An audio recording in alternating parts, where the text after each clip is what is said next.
Yesterday we were talking, before you left, we were talking a little bit about spirituality and all these crystals and whatnot. What made Yes. you get into that world? This is actually, I don't know if I should answer it this way, but I'm going to. I had a weird spiritual awakening. I didn't sleep for 50 plus hours and had passed out at work because of my alcohol addiction and stuff.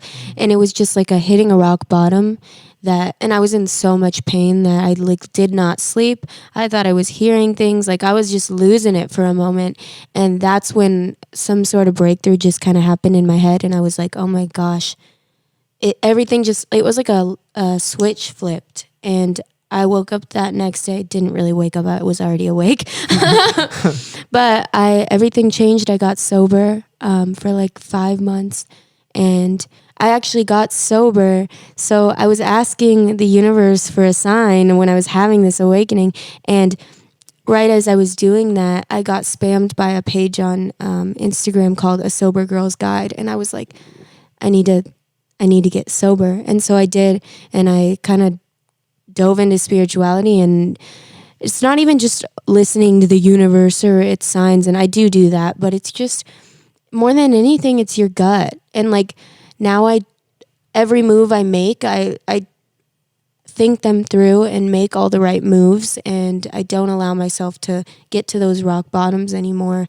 And now I meditate. I'm into crystals. I'm turning into some spiritual bitch, but I'm enjoying every moment of it. I'm like we were saying with attention earlier. Now, like I used to like crave attention, and now I pay attention, and I think that's the most important thing. Like to just pay attention. Bars. Hella bars.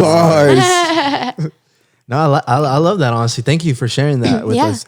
That's another big thing, or big reason for this show in general that I like to do is get, the more I meet different people, the more I experience different cultures, different people, and all that. Like I really want to show the world and people that are fans of us and fans of our guests, what it's really like out there. Like I think, especially nowadays with social media, we paint a perfect picture of what our lives look like, but really aren't necessarily like all the time. So I really want to showcase like the realness behind everything of like what life is actually like. And I use this more importantly as a timestamp of like one day in the future we can go back and watch this video, listen to this however you want, and listen to where we were at this point in time. And, it's beautiful. It's beautiful to go back and realize where things were at this specific time, moment in time.